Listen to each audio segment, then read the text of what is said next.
읽어주는 교과 제13과 사랑은 율법의 완성이라. 3월 29일 안식일의 일몰 시간은 오후 6시 51분입니다. 기억절입니다. 피차 사랑의 빛 외에는 아무에게든지 아무 빛도 지지 말라. 남을 사랑하는 자는 율법을 다 이루었느니라. 로마서 13장 8절. 동정심에 근거해서 결정할 수 없습니다. 교회 직원회가 문제가 있는 구성원에 대해 논의하는 동안 누군가 말했다. 그렇게 할 수 없다니. 이 사람은 하나님과 하나님의 율법을 어떻게 이해하고 있는 것일까?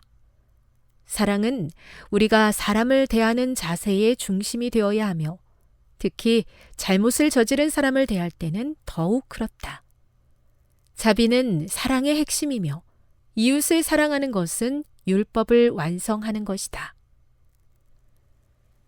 사랑이 참으로 율법의 완성이라면 우리는 율법을 사랑과 관계없는 다른 것으로 이해하거나 사랑과 율법을 분리해서 생각하지 않도록 주의해야 한다.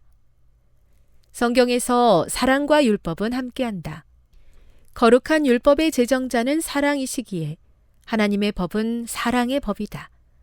엘렌 화이트이 말했듯이 하나님의 율법은 하나님의 성품의 사본이다. 하나님의 율법은 추상적인 원칙을 모아놓은 것이 아니라 우리의 번영을 위해 주신 명령과 지침이다. 하나님의 율법은 그 자체로 하나님의 사랑의 표현이다. 학습 목표입니다. 깨닫기. 사랑으로 제정하셨기에 율법은 그분의 사랑의 표현이며 사랑하는 것이 율법의 완성이다. 느끼기. 사랑의 법을 주신 것은 은혜이며 그분은 우리 마음에 그 율법을 새기기 원하신다. 행하기. 하나님을 따르는 것은 법조문을 어기지 않는 것 이상이며 사랑을 실천하는 것이다. 다음의 내용을 안교 소그룹 시간에 함께 토의해 보십시오. 1. 사랑과 율법이 서로 관계없는 것이라는 생각이 만연합니다. 당신은 어떻습니까? 2. 하나님께서 십계명을 주신 것은 우리에게 어떤 약속을 주신 것입니까? 3. 하나님이 직접 십계명을 돌판에 기록한 것은 무엇을 의미한다고 생각합니까? 4. 하나님이 우리에게 율법을 주신 것이 은혜입니까? 왜 그렇습니까? 5. 하나님의 율법을 성취하는 것은 우리의 삶에서 어떤 모습으로 나타나겠습니까? 6. 우리가 잘못된 일을 하지 않는다면 그것이 율법을 지키는 것입니까? 7. 하나님의 뜻을 위해 일하는 사람에게 주신 그분의 약속의 의미는 무엇이겠습니까?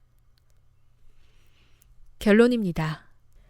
하나님이 율법을 주신 것은 모두의 궁극적인 유익을 위한 은혜이다. 율법과 은혜는 대립하지 않으며 사랑과 공의를 따라 다른 기능을 수행한다. 사랑은 율법의 완성이기에 사랑과 율법을 분리해서 생각하지 않아야 한다. 율법의 제정자는 사랑이기에 하나님의 율법은 하나님의 사랑의 표현이며 피할 수 없는 거룩한 법이다. 하나님께 신실한 것은 율법 조문을 어기지 않는 것 이상이며 사랑을 적극적으로 실천하는 것이다.